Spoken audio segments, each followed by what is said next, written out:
I'm Bernie Gaunt, and you're watching Western Bass TV. I'm Gary Gaunt, and you're watching Western Bass TV.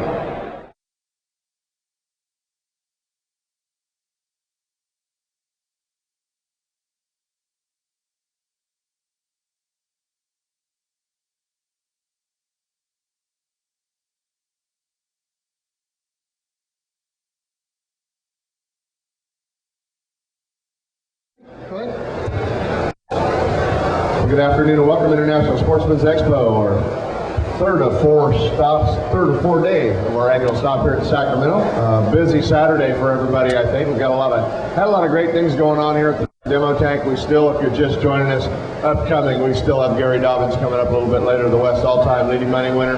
Got a lot of still great seminars. Alan Fong's going to be over here talking about stripers, but salmon and secrets as well. For those who gathered around our tank, a little bit about it. We bring the tank in empty, fill it up full of water.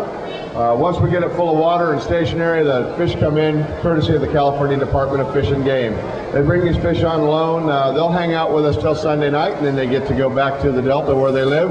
We do have a fish in the tank. She's kind of stuck back here in the corner. You might have heard about her.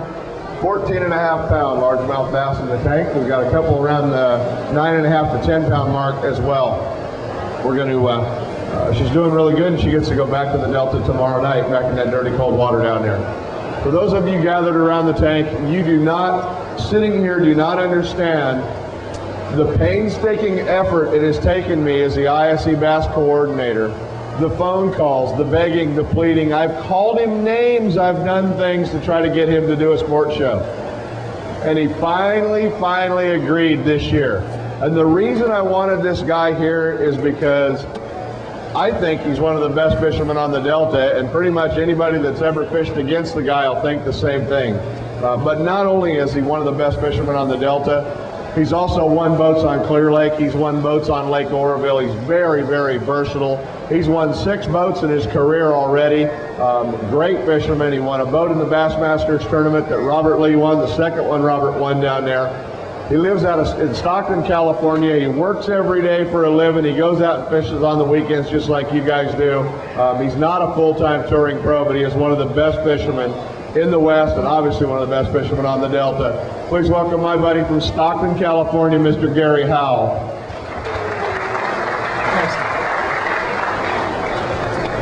All right, let's get this started. First of all, welcome to 2005 Sacramento Sportsman Show. So I've been coming up here for probably 15 years or so, and every year this show gets a little bit bigger.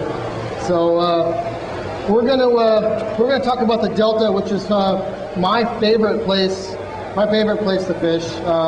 Either there or Clear Lake, but the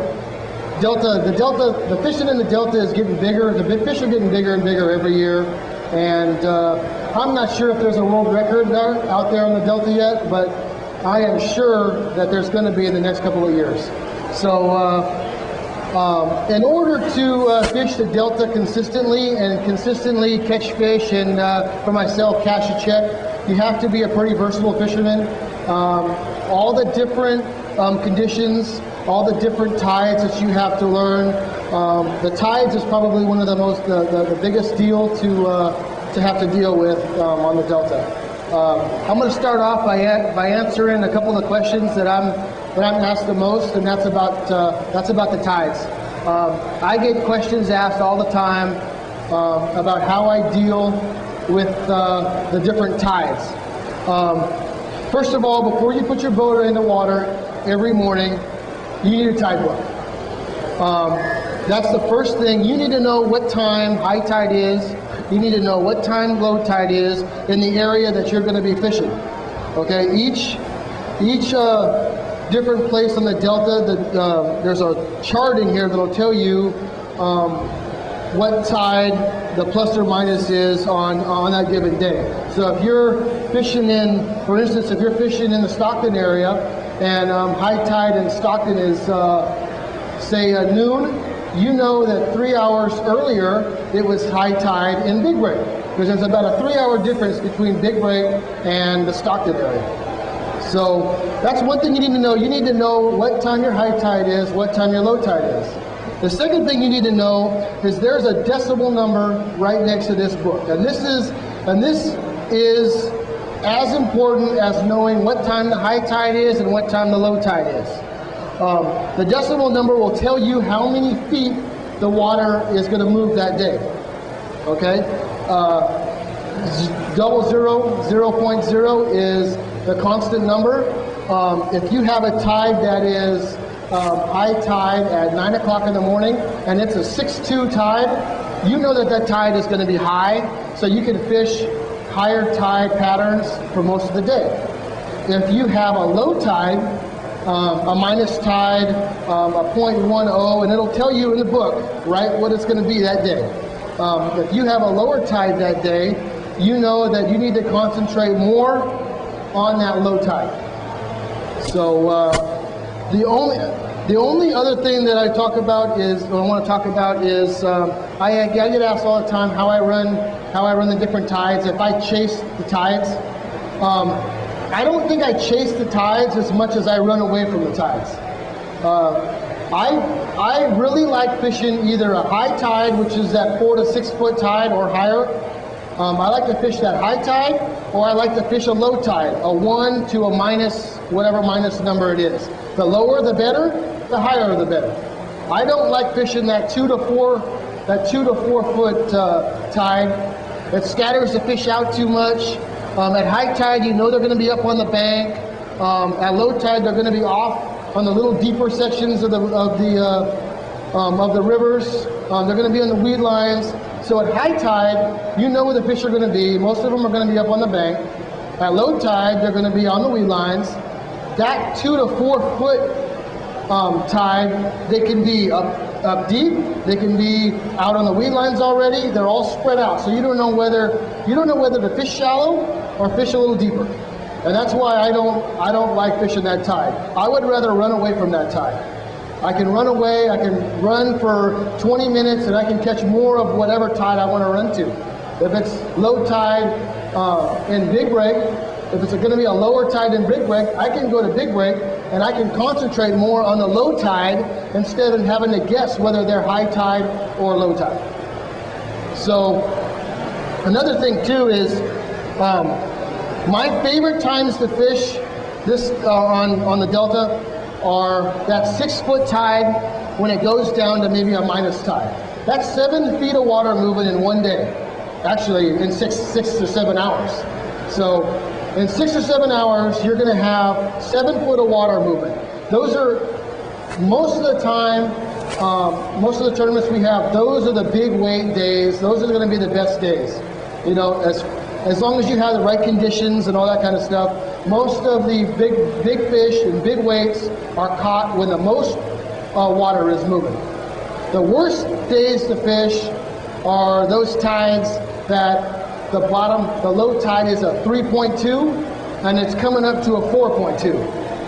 I mean, you have 1 foot of water movement in 5 hours. The fish aren't going to be very aggressive on those kind of days. So what you need to do is you need to know before you even get on the water what time what time your high tide is, what time your low tide is, how much water is moving, and all that kind of stuff. What time the high tide is going to be in the area that you're going to fish, what time the low tide is. All that stuff goes into it before you even put your boat on the water. Okay? The next thing I get asked all the time is how the weather affects the fish, and what's more important, the tides or the weather. They both go hand in hand. If I have a high tide tournament in the spring, which is my favorite, I like the high water. If I have a high tide, and I love to throw reaction baits, it's my favorite. I'm a really fast, aggressive fisherman. I like to cover a lot of water. I like to catch the easy ones. Those guys that like to throw little drop shots out there, they can catch those. I want to catch the easy ones. So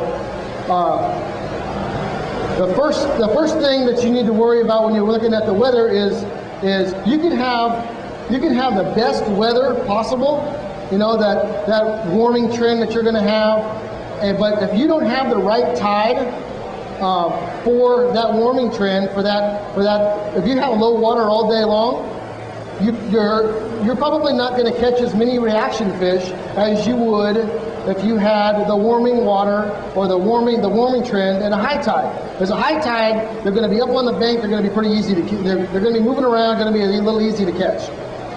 Okay, so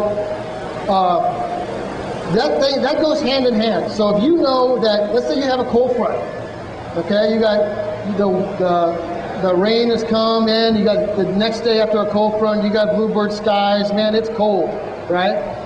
Now you look at the tide book, and you only got a foot of water movement. You're going to have a tough day. You have to know before you even start fishing, you might only get 6, 7, 8 bites a day. And you have to know that going out so you don't get too frustrated, okay? If you have perfect conditions, okay, you got a little storm coming in the day before the storm, right? You got a high tide, man, everything is perfect, you're going to catch it. I mean, you know before you even put your boat in the water that this is going to be an excellent day. So, I mean, obviously it's fishing and nothing is set in stone. So you go out there and you're like, man, what happened? This should have been biting. So, anyway, you need to know both the weather and the tides go hand in hand. There isn't one that is more important than the other one. The next question I get asked all the time is what my favorite lures are to throw on the Delta, and my response is every time, whatever you feel the most confident in throwing, that's the best lure to throw. I am one of the worst spinnerbait fishermen ever. I mean, I have a hard time catching spinnerbait fish. I fish next to Gary Dobbins all day long, and I watch him catch spinnerbait fish all day long, and I can't catch one. So I choose not to throw them, and I choose different techniques to catch the same fish. So if you like to throw a spinnerbait, go out there and find spinnerbait fish. There are some place on the Delta right now, somebody is catching big spinnerbait fish. That's one thing about the Delta. Someplace, somebody's catching fish every day. So you just gotta find that area for that day or that period, and deal with the next day. So some of my favorite baits to throw. I'm gonna kind of go over some of the baits and some of the different places different areas to go try some of these baits. I'm gonna go seasonally. We're gonna start with pre-spawn, since the pre-spawn is my favorite time to fish. A lot of times a lot of times the fishing is a little slow. You only get 7, 8, 9 bites a day. But I've won tournaments out there on the Delta where I caught 8 fish all day long, and I got 32 pounds. So the fish are bigger. That time of year, you're not going to get as many bites, but going into the tournament or going into that day, if you're just going to go out and go fin fishing, you know before you even get on the water that it's going to be a little slower than normal. But you know that they're going to be a bigger fish. So what I'm going to do is I'm going to start in the pre-spawn. I'm going to skip right past winter because I'm not a great wintertime fisherman on the Delta. So I'm going to go right to pre-spawn. Pre-spawn on the Delta is water temperature from low 50s to low 60s. That's my favorite time to fish. My favorite time to go catch some of the big fish that are just getting ready to move up.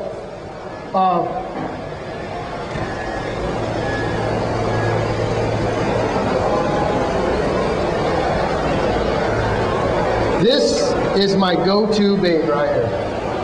I've won 2 boats on the Delta, and this bait right here is responsible for both of them.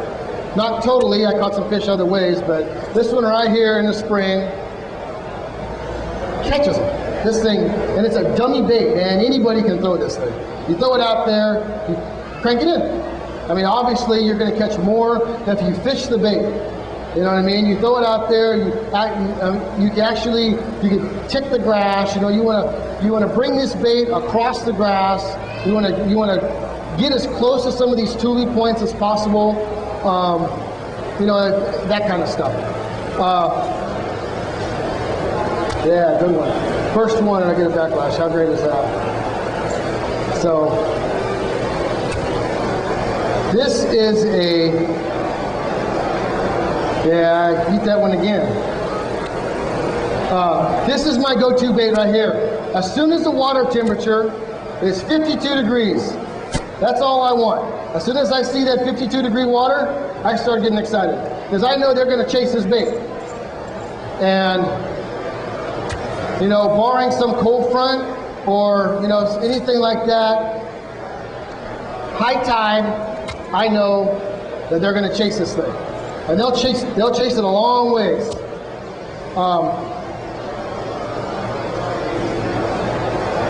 Pre-spawn probably starts in February.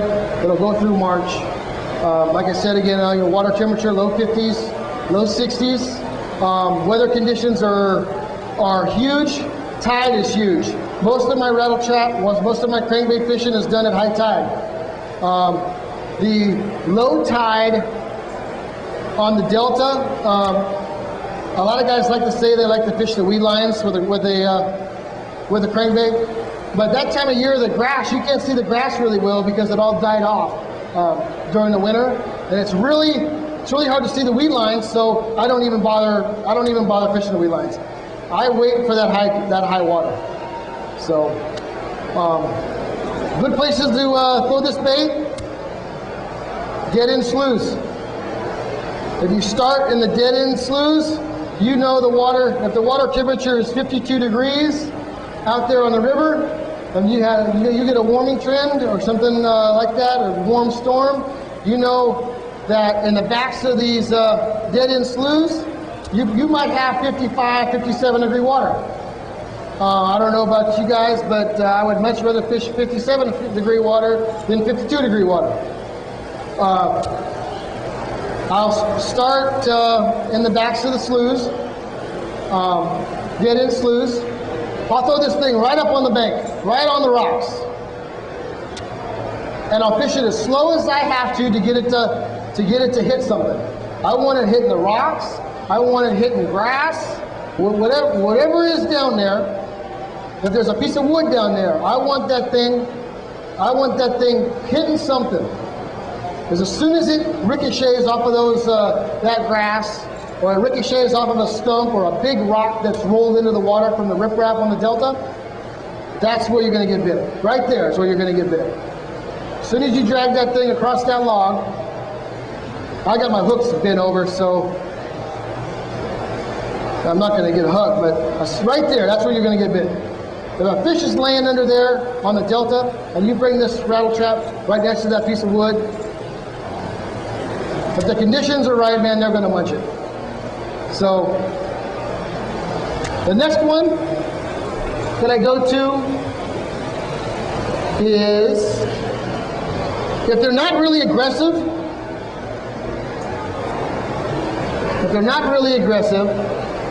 in the backs of the sloughs, this is the dude I go to right here. This is a little chartreuse Lucky Craft crankbait, chartreuse and blue. Chartreuse and blue, first part of the season in the pre-spawn, only because I want the fish to be able to see it a little bit better. A lot of times this time of year we have a lot of runoff, it dirties up the water. I want a fish to be able to see it. And I throw it in the same places. That I do the rattle trap. The only difference is this one right here. If the fish aren't really aggressive or aren't chasing that rattle trap, I can throw this bait out there and I can crank it down, right? I can get it over something and I can pause it.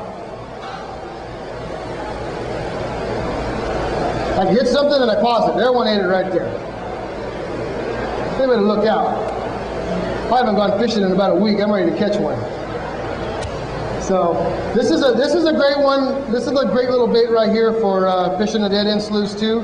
Right up against the riprap, and where you're going to get most of your bites is that first piece of grass right next to the bank at a high tide. The only time I usually throw these little crankbaits in a rattle trap is usually on high tide for early in the year. There's going to be a lot of big fish up on the banks. Those are the ones that I want to target. I might only get 5, 6, 7, 8 bites a day. If I put all 5 of those fish in the if I put 5 of those fish in the boat, I should have 20 pounds. So this is my second bait if they don't need a rattle trap. I throw this thing on 15-pound monofilament. This right here, this is a 6-to-1 Daiwa reel. 6-to-1 Daiwa reel. Most of my little crankbaits like this, I throw them all on 6-to-1 reels. All my reels are the same. Every one of them. The only difference is when I'm throwing big crankbaits or I want to slow roll spinnerbaits, I'll go to a 5.1 to 1 reel. That's the only time I don't throw a 6-to-1 reel. So this rod that I like to throw, anything that comes through the water column, anything you're dragging through the water column that you're actually fishing, you're throwing out there and you're reeling it in, whatever it is, buzz baits, spinner baits, crankbaits, rattle traps, they're all thrown on fiberglass rods. The reason why I want to throw them on fiberglass rods is when a big fish comes up and behind this bait, on a graphite rod, a lot of times I'll feel that fish before he even eats this bait. I want that fish, and when it comes up and eats this little bait, I want it to take it down in its mouth as far as I can. If it eats it all the way down to its gills, I'm going to catch that fish. If these little hooks this is a small little crankbait. If it's hooked in the side of the mouth, if an 8-pounder has this little bait in the side of its mouth and it jumps, right? It's coming off. You just lost tournament. One little mistake and you just lost tournament. So I want that fish to take that bait in its mouth as deep as it can. So I got a better chance of actually putting that fish in the boat. So this is a St. Croix 7-foot cranking rod. I've been using them for a long time. I love them. I throw the same rod with my rattle traps. I know a lot of guys. I heard Dobbins the other day. He was talking about throwing his rattle traps on braided line. I don't. I throw mine on 15-pound mono. Only because every once in a while, man, you get a backlash every once in a while. And if you ever picked out a backlash on braided line, man, they're not fun. So I'll throw it on 15-pound test. The only difference is that I do is a lot of guys throw a rattle trap or a crankbait on a medium action rod. This is a medium heavy rod right here. This thing will move a fish right here. And when you're fishing around the grass, you're fishing around tules, you're fishing around logs and wood. Once you hang a 6-pounder on this bait, you want to get that fish out of that cover as fast as you can. And with a medium action rod, it's pretty hard to move a 6-pounder with a medium action rod. So that's why I go to a medium heavy. Another reason why I went to a medium heavy rod is about 60 years ago I had some shoulder problems because of all the grass that we used to fish. We're fishing on the Delta. The grass will get on those hooks, man. You're going to rip it free. And it was tearing up my shoulder. So I went to a medium heavy rod, and that medium heavy rod does the same thing that braided line would do. I don't have any problems now with my shoulders anymore, just because it doesn't take as much of a pull to rip that grass free of those hooks. So those are my rods for those two. The next one. Cold front conditions, low water will position the fish where they're supposed to be. You can look down the bank and you can see how the channels are going to swing up next to the bank. That's where the fish are going to. That's where the fish are going to live. They're going to funnel all out of those shallows into those deeper water, those little deeper ditches. So if you got cold front blowing through, you know you're not going to get a lot of bites with a reaction bait. First bait out of the first rod I grab is this flipping stick with a. This is a 3/8 ounce jig.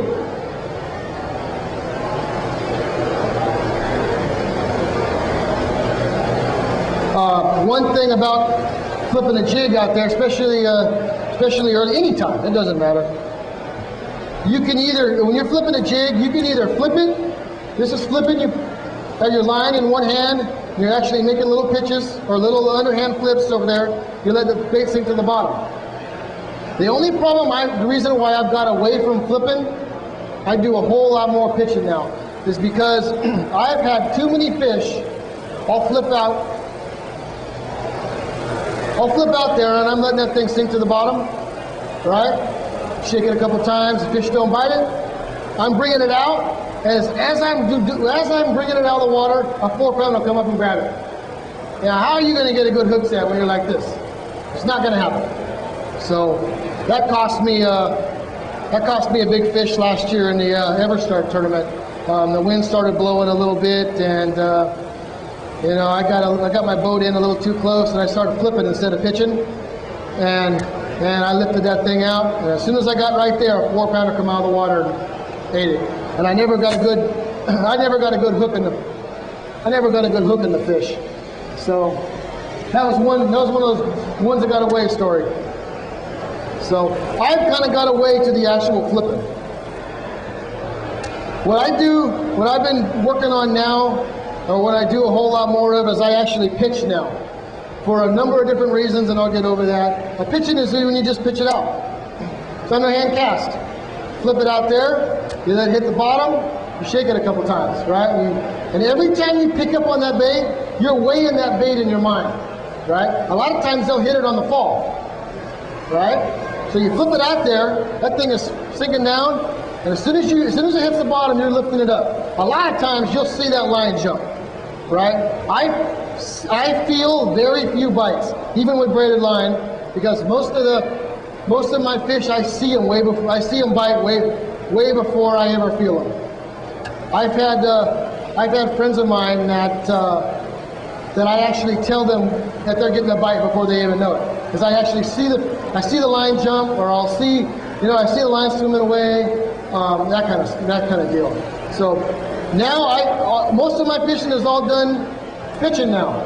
You pitch it out there, you let it fall, you pick it up, you weigh it. Okay? Like right there, what is that right there? That's something there. But you weigh it. If it feels different, if it feels heavy, you swing it for the fence. A hook set doesn't cost a dime. So you flip it out there, you let it sink. Pick it up, you weigh it. Right? It doesn't, shake it a couple times. Now, one of the big reasons why I've gone to pitching instead of flipping is I can flip it out there. First of all, I don't have to have my boat in perfect position all the time. Flipping, you have to have your boat in perfect position, right? Pitching, you can stay off the trolling motor. You don't have to run the trolling motor. You don't have to get as close to your targets, right? You just, you're a ways away from it. You pitch it out there, and you work the bait. Another thing you've got to realize doing is, if there's grass below you, there are fish underneath the boat that will eat your bait while you're reeling it in. So when you flip it out there, if you're flipping out there, you flip that thing out there and you're up against a rock wall, right, and there's grass underneath the boat, you'll flip it out there and you'll shake it a couple times, and as you reel it in, that thing is swimming. Right? You're covering a lot of water with that thing right there. If you're flipping, you think, shake it a couple times, fish is in there, you're swimming that thing back. There are fish below you that'll eat that thing. And if they do eat it, If they eat it, your rod is right here. You are ready to sting them. As soon as they eat it, you're swimming that thing. You get bit, bam, you're ready, right? If you're flipping, right, that thing drops down, you shake it a couple times, you're like this, you're done. That's why I've gone to more of the pitching instead of the flipping. Another reason why that I've gone to the pitching a whole lot more is I still fish a lot of team tournaments. I want my partners, even a lot of our tournaments, even our pro-ams are combined weight tournaments. I'll stay off of where I want to fish so that my AMs or my partner actually has as good a chance of catching that fish as I do. Because the more fish my partner's catching, the less fish I have to catch. So if he's having a good day and he's catching a lot of fish, because of our combined weight, I've got the same fish, I'm going to have the same weight as he is. So that's another reason why I kind of stay off. It gives both guys in the boat a little better opportunity of catching those fish. So anyway, that's the jig here. It's a 3/8 ounce Terminator jig. If I'm going to throw a jig first thing in the morning, most of the time I throw a pork trailer. Just because that's what I grew up throwing, and I'm hard-headed and I don't like to change what I'm doing. So first thing I do is I throw a if I'm going to be throwing this flipping stick all day long, I'm going to throw a pork trailer. If I'm going to throw a reaction bait all day long, or most of the day, I'm going to put a plastic trailer on there, just because so the pork doesn't dry out. That's the only reason why.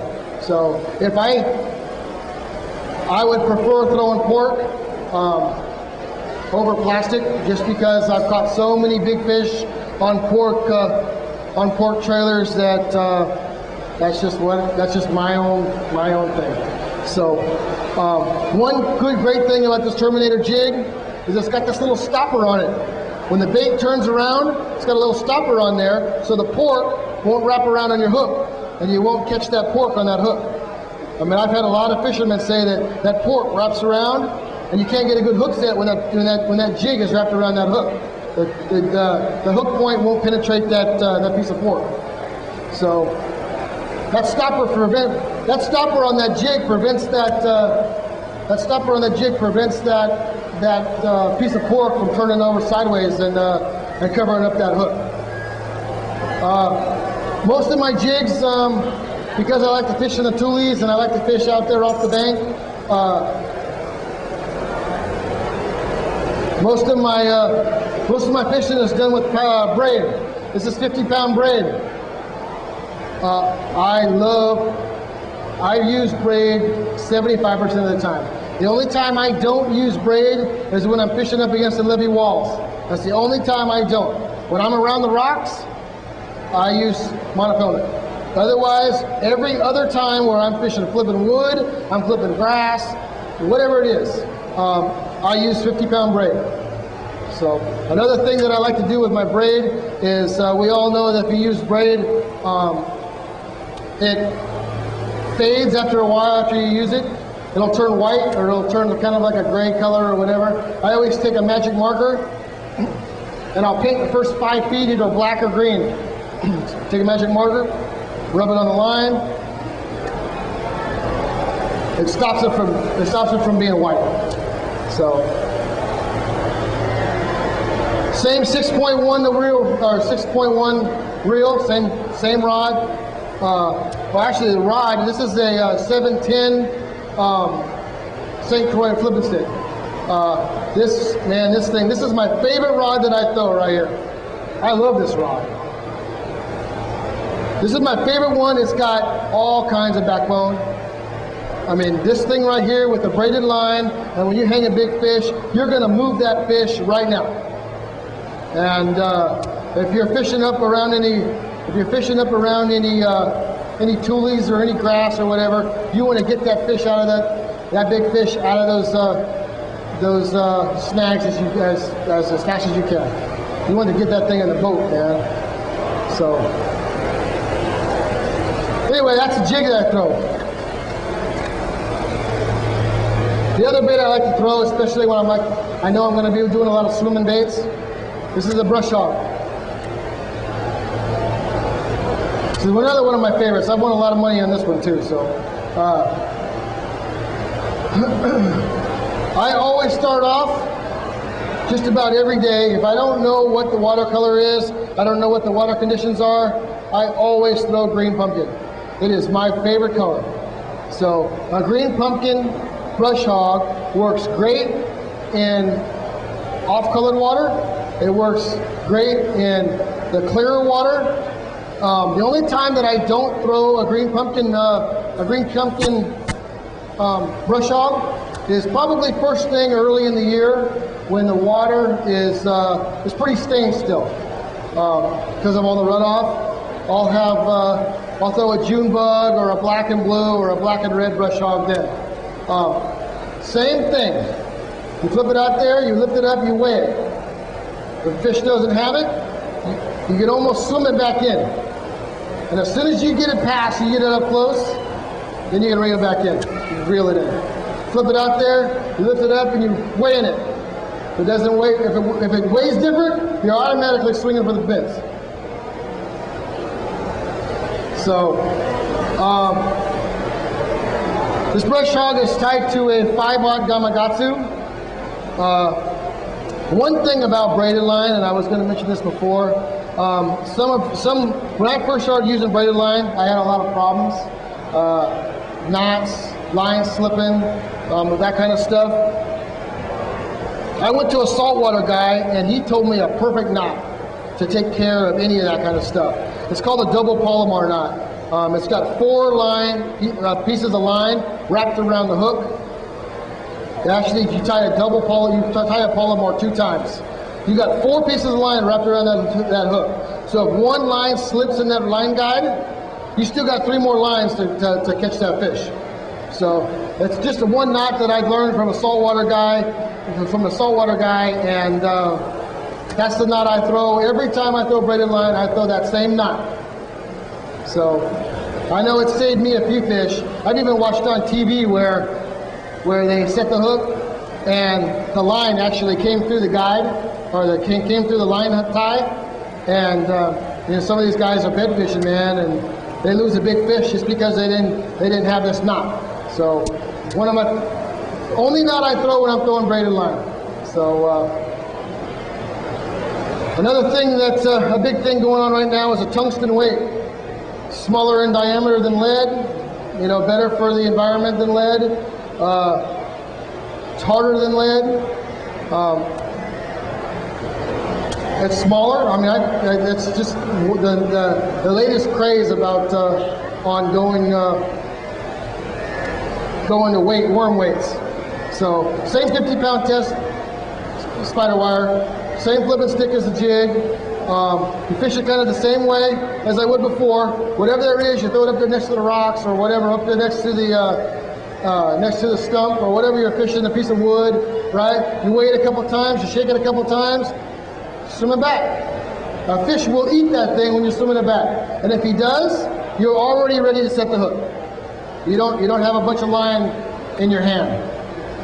So those are the 4 rods. Those are the 4 lures that excuse me. Those are the 4 lures that I like to throw most in the pre-spawn. The spawn is the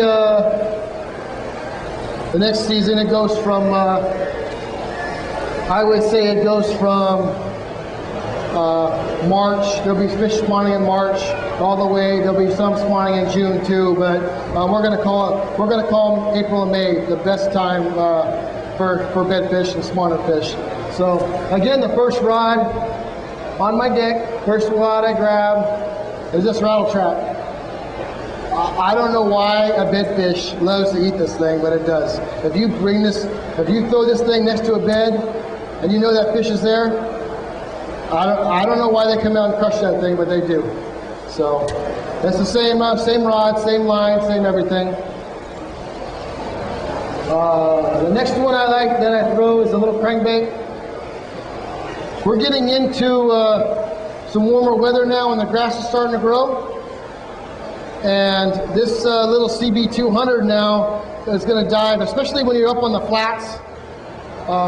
Let's say you're fishing over in Big Break or over in Frank's Truck or whatever. This little CB22, this little CB 200, it's going to dive a little too deep now because of the grass. So Lucky Craft makes what's called a CB 100. All it does is have a smaller bill. Instead of going down 4 to 8 feet, the CB 100 will dive down, depending on where you position your rod, it'll dive down 3 to 6 feet. So you can throw that little CB. Most of the time I'm throwing it in Aurora Craw colors, red colors, just because by now a lot of the water has cleared up because of all the rains in the wintertime. Most of the water is cleared up, so I'll start throwing back. I'll go back to the reds. So instead of throwing that 200, I'll go to the 100. Doesn't dive quite as deep. You don't stay hung up in the grass. You do want to be throwing this thing right over the grass, though. That's where you want to be. You want to get that thing as close to the grass as possible, or as close to the wood as possible. You're going to be bouncing that thing off of whatever you can bounce it off of, because that's when you're going to get your bites as soon as it ricochets off of something. So that is that one. As much as I hate bed fishing, and I hate it, there are times when you know there's bedfish out there, and you can't see them because the tide's too high.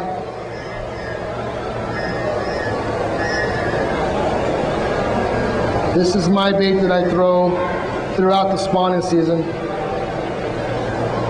It's a little 4-inch tube bait, 4.5 inch, and this is a Strike King tube. This is a great bedfish bait, probably the best one out there. So if you know where there's a bedfish, or you know that there are bedfish in the area, this is the bait I like to throw right here.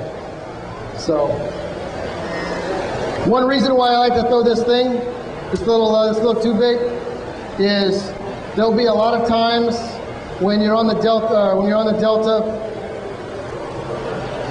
you'll flip out there next to this piece of this tule, right, and you'll get bit, and you'll set the hook, and you'll miss the fish.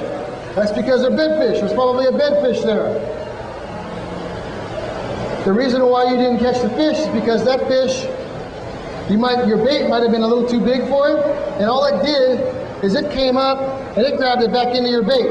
And all it's doing is moving that bait off of that bed. That's all it's doing, right? It's not trying to eat it, it's just trying to move it, right? That's why I throw a little 4-inch bait. A little 4-inch bait, in order for a big fish to move this bait, it's going to suck that whole thing in its mouth. So when it sucks that whole thing in its mouth, it's going to be in the boat in a minute. So that's why I like to throw smaller. I usually go to smaller baits in the springtime so that I put more of those bites in the boat.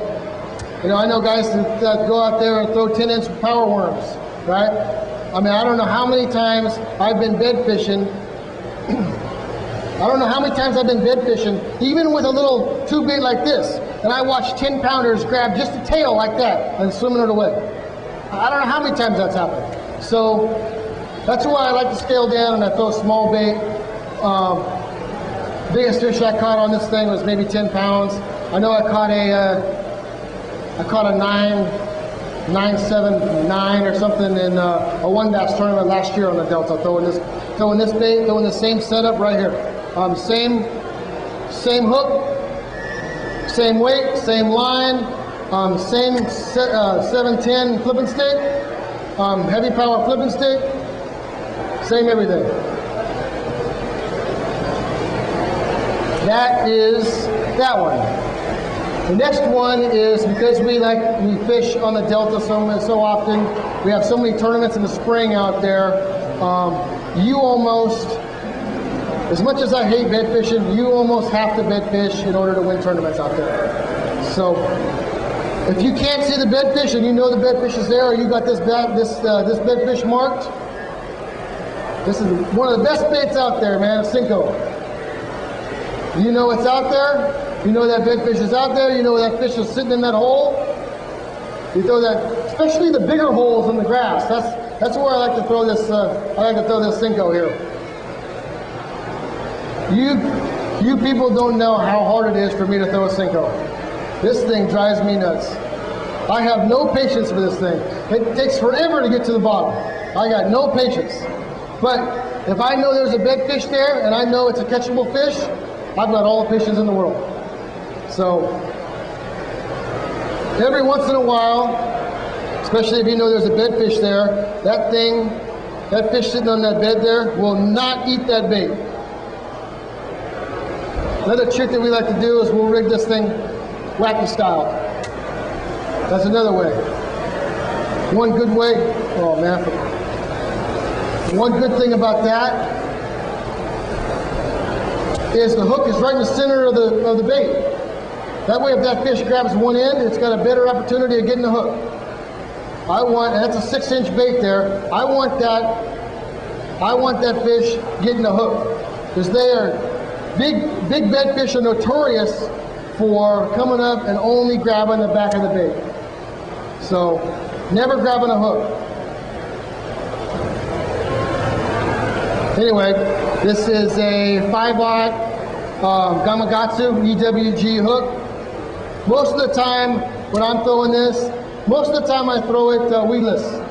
There's only a few times when I throw it wacky style when I know there's a fish there and I know I'm trying to catch that one fish. So, anyway, those are the 4 baits that I like to throw in the spawn. Post spawn, I would say, is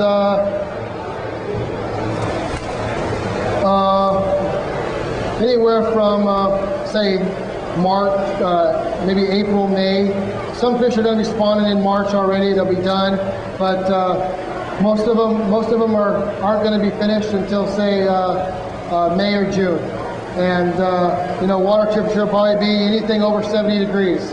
Not all fish on the Delta are going to spawn at the same time. You're going to have some spawning in March. You're going to have some spawning in April. There are going to be some late ones that are still going to be spawning out in the middle of some of these big flooded islands in June. They'll be spawning out there then. So just because you think that the fish are in a post-spawn mood, they're usually harder to catch in post-spawn. But just because you think that they're in post-spawn, some of them are already in a summer pattern. So don't worry about all that kind of stuff. Just go out there and have fun and catch some fish. So post-spawn, I do the same thing, but most of the time I'm not targeting in the post-spawn. I'm not targeting those big fish really. I'm trying to catch those 3 and 4 pound males. If I can catch those 3 and 4 pound males, and I stumble into a 7 pounder, man, I got 20 pounds. That's a pretty good day. So same baits as really the spawn. I like to throw that Cinco. I like to throw that tube bait. That tube bait is one of my favorites. The only change that I'm going to make is in the post-spawn. Now this rattle trap is going to turn into a chrome and blue rattle trap. And I'm going to start fishing it around the points. I'm going to start fishing around where there's some current. Some of the levee breaks, anywhere where there's going to be some water movement. I'm going to start throwing a chrome and blue rattle trap instead of this this crawdad colored one. And the reason why is most of the bait fish are going to be swimming around. If a bass is hanging around moving water, that fish is looking for bait fish. So I'm not going to want to throw a crawdad colored crankbait when that fish is looking for bait fish. So that's why I throw that chrome and blue. I only throw 2 colors of rattle trap. I throw the crawdad colored one, and I throw a chrome and blue one. That's the only 2 colors I carry on my boat. That's it. So a lot of those fancy colors out there, they all catch fish. I think these 2 colors right here catch more. So another bait that I throw in the post spawn, especially for some of those spawned out those spawned out males that are actually garden fry. I like to throw the same crankbait. except in Aurora craw color now, the same as the same color as the spawn. The only difference is instead of going through them from a 100 to a 200, now I'm throwing a little bait. It's called a CB001. It's got a really small bill. It goes under the surface about 1.5 foot. And the reason why you throw that out there 1.5 foot is there's so much grass starting to grow in May and June. If you want to throw a crankbait, you have to throw something that's going to come over that grass. Otherwise, you're picking grass off that thing every cast. So the grass really starts to grow May and June. You know, it really starts to choke up. And I love fishing the grass, so that's where I'm always around someplace that has a lot of grass. But anyway, this is the crankbait I like to throw in the post spawn is the 001 instead of the 100. Man, I'm getting thirsty up here. All this talking. The color, Aurora craw or a crawdad color, something in the reds. I like to stay with reds other than the pre-spawn when the watercolor is a little dark. That's the only time I throw a chartreuse one. The rest of the time, I usually throw in around the spawning times, I'll throw the red colors until they're done spawning. As soon as the majority of them are done spawning, then I go to the chrome and blue, because that's when they're going to start feeding up on bait fish. All right, the next one, we're going to go to the summer. Some of my favorite time, man, is fishing in the summertime. Everybody loves to catch topwater fish. This is the first bait out of my on my deck that I grab for first thing in the morning, every morning, right here. This is a 1/2 ounce buzz bait. I always start off every morning with a little clicker blade on there. Every morning it's the same buzz bait that I start off with. The only time that I change is when some of those August, July days can get pretty hot, and there's absolutely no chop on the water at all. That's the only time I'll go to a blade or a buzz bait that doesn't have a clicker on it.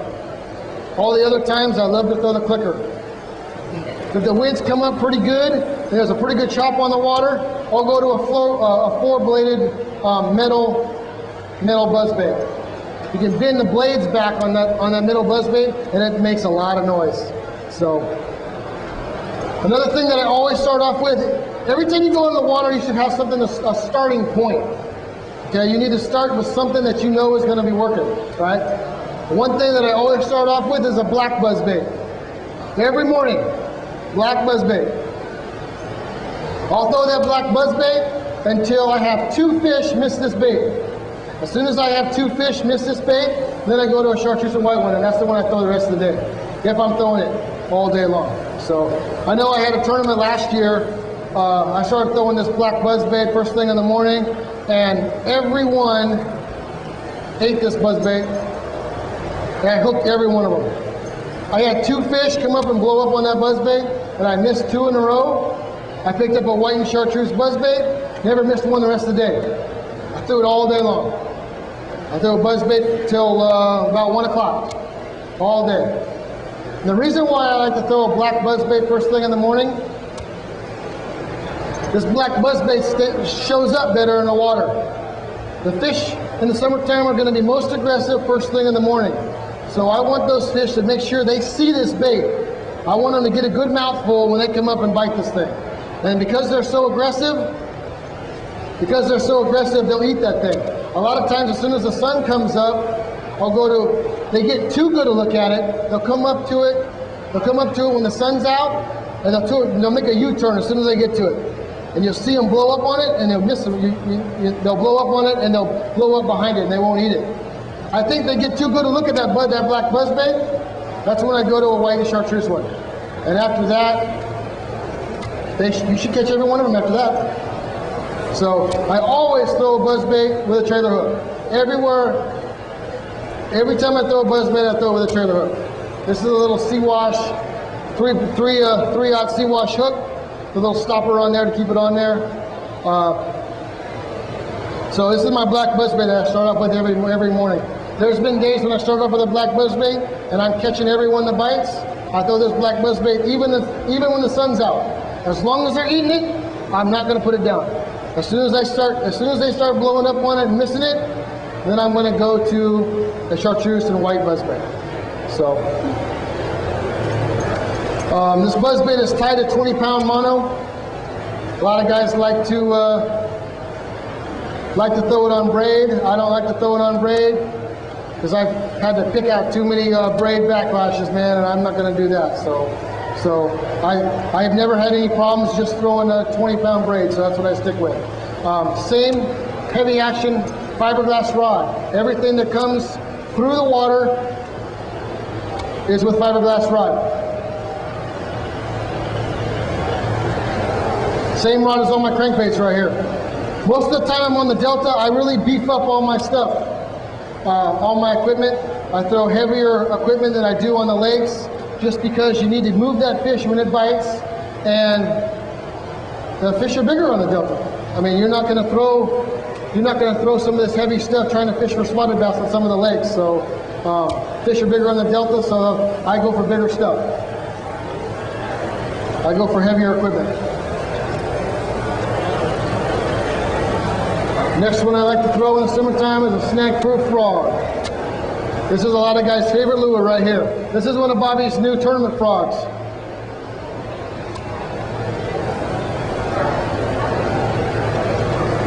Again,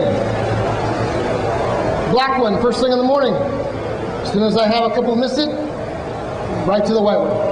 But I always have something to start on, and I've had such good luck throwing this black one first thing in the morning that I don't change.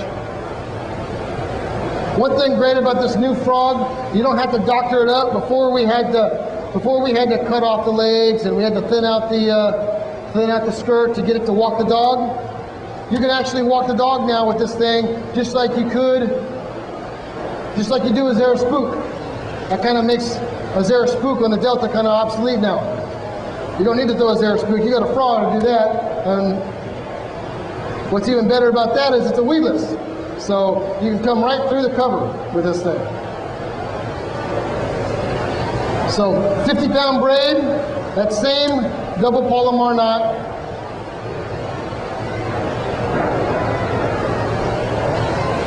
This is the new rod from St. Croix. This is their new frog rod. I haven't had a chance to really use it a whole lot yet. I just got them, so I'm kind of looking forward to, I wish one would blow up on that thing right now.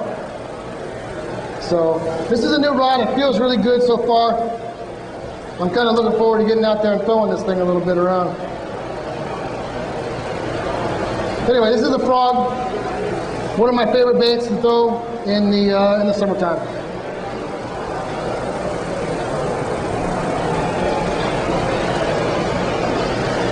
I always have a flipping stick on my boat in the summertime. Always have it on the deck, ready, with a heavier weight, sometimes ½ ounce. When a fish blows up on that frog, I have this thing ready. All I gotta do is slip in that hole. Hopefully that fish will still be there, and that fish eats it after he blew up on that frog. Most of the time I use that frog just as a search bait. All I want to do is I want to get one to react to it. I want to get one to move that frog pad or that frog grass or wherever you're fishing. I want to get him to move that grass so I know one's there. I'll take a flipping stick down there. I'll flip a flipping stick in there, and I'll catch that fish. I would much rather catch that fish on a flipping stick than I would a frog, just because I'm going to put more of them in the boat. That's the only reason why. That fish blows up on that frog. You immediately reach down, you pick up this rod right here, you're going to catch that fish. Sometimes they don't come back. I don't know why. Sometimes they just don't come back. But well, a lot of times, I would say maybe some days you're gonna get every one. Some days you're not going to be so successful at it. So, but as soon as they blow up on that frog, you throw that thing right back in that same hole. They should eat it.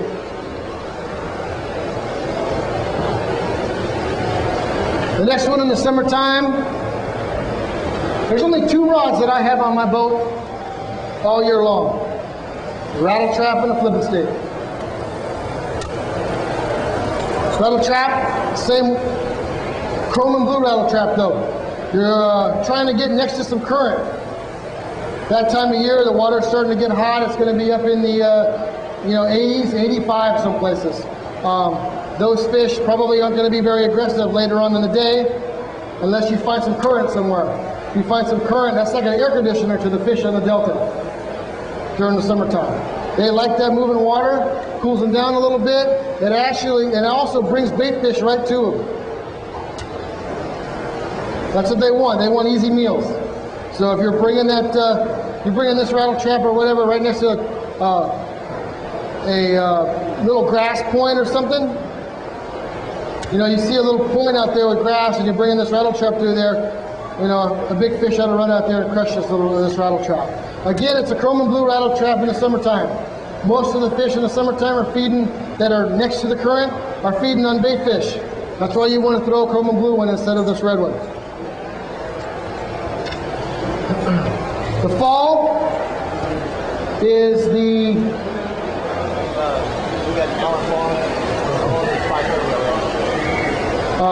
the fall is the same way as summertime. I start off with a buzzbait. I start off with a frog.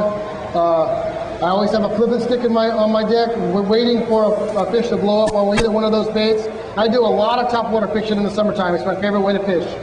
I'll still have that rattle trap tied on, chrome and blue. If we have a low tide first thing in the morning, a lot of times I'll run over to a spot, a little weed line or something, and I'll try to catch 12 or 14 pounds of fish in the first hour or so on a rattle trap. The rest of the day, all frog fishing, all buzzbait fishing. So that's most of the stuff that I do in the fall. The wintertime is the only time that I have to slow down. Don't like doing it, but I have to. So this is the little ringworm, magic bait.